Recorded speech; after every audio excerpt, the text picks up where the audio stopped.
ఈ రెండు డబ్బాలు చూస్తున్నారు కదండి, ఇదేమో వాక్యూమ్ క్లీనర్, ఇదేమో రోబో వాక్యూమ్. మనకి ఇండియాలో ఇద్దరు పనోళ్ళు ఉన్నా సరే ఒక్కొక్కసారి ఇద్దరు మానేసి మనల్ని ఇబ్బంది పెడుతూ ఉంటారు. అలాగే ఈసారి మాకు రోబో వాక్యూమ్ పాడైంది, మామూలు వాక్యూమ్ క్లీనర్ కూడా పాడైంది. అందుకే మేము రెండు ఒకేసారి కొనాల్సి వచ్చింది. ఇప్పుడైతే నేను రోబో ఓపెన్ చేస్తున్నాను, చూస్తున్నారు కదా. దీన్ని కాస్త ఫిక్స్ చేయాలి.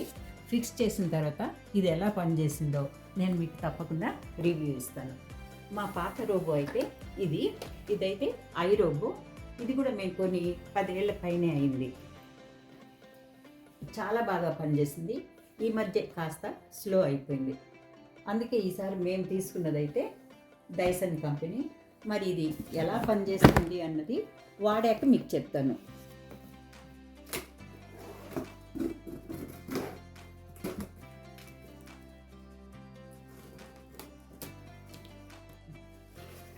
ఇప్పుడైతే నేను ఈ స్టాండింగ్ వాక్యూమ్ క్లీనర్ ఓపెన్ చేస్తున్నాను. దీంతో పాటు ఇవన్నీ ఉన్నాయి. దీనికైతే చాలా స్పేర్ పార్ట్స్ ఉన్నాయి. మా పాతదైతే ఇదే. లాస్ట్ టైం ఇదైతే డైసన్ కంపెనీ తీసుకున్నాం. ఇది కూడా ఆల్మోస్ట్ 12 ఇయర్స్ నుంచి బాగా పనిచేసింది. ఈసారి అయితే కొంచెం కంపెనీ మార్చి షార్ప్ కంపెనీ తీసుకున్నాం. మరి ఇది కూడా ఎట్లా పనిచేసిందో ఈ రెండో రివ్యూ కూడా మీకు తప్పకుండా ఇస్తాను. మనం తీసేసిన ఎలక్ట్రానిక్స్ అయితే ఇండియాలో ఏదైనా కాస్త పనిచేస్తుంటే పనోళ్ళకి ఇచ్చేస్తాం, లేదు బయట పడేస్తే గార్బేజ్ వాళ్ళు తీసుకెళ్ళిపోతారు.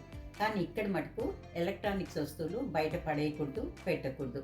సంవత్సరానికి ఒక 2 డేట్స్ ఇస్తారు, అది కూడా ఒక ఏరియా ఇస్తారు, అక్కడే తీసుకెళ్ళి పెట్టాలి. వీటిని సపరేట్గా డిస్పోజ్ చేస్తారు. మిక్సీలు కానీ, గ్రైండర్స్ కానీ, ఫోన్స్, ఎనీథింగ్ ఏదైనా సరే ఎలక్ట్రానిక్స్ అలా బయట పెట్టకూడదు. ఇప్పుడు ఈ రెండింటిని కూడా మేము పక్కకు పెట్టి ఆ పర్టికులర్ డేట్ రోజే అక్కడ తీసుకెళ్ళి పెట్టాలి. ఒకవేళ మర్చిపోయామనుకోండి, మళ్ళీ 6 నెలలు వెయిట్ చేయాల్సిందే. అలా మా ఇంట్లో కూడా చాలా వస్తువులే ఉన్నాయి.